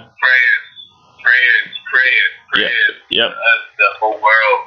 Everybody involved, prayers to those who have been affected, and I pray for healing and that everything that you're losing, that we're losing economy-wise, family-wise, be restored. Yep. And and that we get back to some type of a normalcy soon. Yeah, real soon, man. I can't tell you how challenging this has been, given the kids aren't in school, and so I worked home yesterday, and then today had to take Natalie to daycare, and thank God for daycare, because they're actually mandated to stay open because of what's been going on with people not being able to work and not being able to get childcare because schools are closed. So thank God for them. You know what I mean? And thank God for medical staffing. Yes. Doctors, nurses, janitors, all those people. People. I mean, even like male people, you still got jobs to do. Yeah. Yeah. Some people the people that can't just stay in the house and earn an income. Right. Right. Like, Metro, MTA. And prayers to those who don't have an income right now because of this situation. Right. I pray that everything turns out okay with minimal hurt or harm to anybody. Yeah, and my trip to Atlanta next month is more likely not going to happen. Yeah. Because of all this, so it is what it is. We're gonna be okay. We're gonna get through this. It's funny. It seems like every day since everything stopped, I've just been calling people and just talking to them. It seemed like I've talked to my mother a lot more than I've normally have. Same thing with my pops, my in-laws, friends, you. Things like that. So it seems like every day I've been doing that. So, it's a reality check, but we're going to get through it. We'll be okay. And, we going to fight that good fight, man. And we going to continue to pray for the world that we, find some normalcy here. So, if you got nothing else, man, I'm going to, close the shop up, man. Just want to give a shout out to Vince Wright repping the X Squad, also Clay Davis and Big Kev 303 who joined in the chat room earlier. So appreciate you fellas joining in. Also, we appreciate the listeners. We appreciate all of our fans that tune in weekly. Just a few things before we get up on out of here. Make sure y'all check us out on the website, barbershopsportstalkpodcast.com. Also, you can find us on the Facebook page. You can follow us on Twitter at BarbershopSPOR2. You can also follow us on Instagram at Barbershop Sports Talk Podcast. And check out the YouTube channel. We're expected to put some content up there real soon, so make sure y'all check that out. And if you got any questions or comments about the show, just email us at barbershopsportstalk1@gmail.com. So he's Trey Frazier. I'm Maestro Style. No. Yeah, you're right. I messed that one up. Yeah, I'm Trey Frazier. You're Maestro Styles. Yes, sir. That's how it goes. All right, folks. Peace out. One love. We'll holler at you next week. Peace.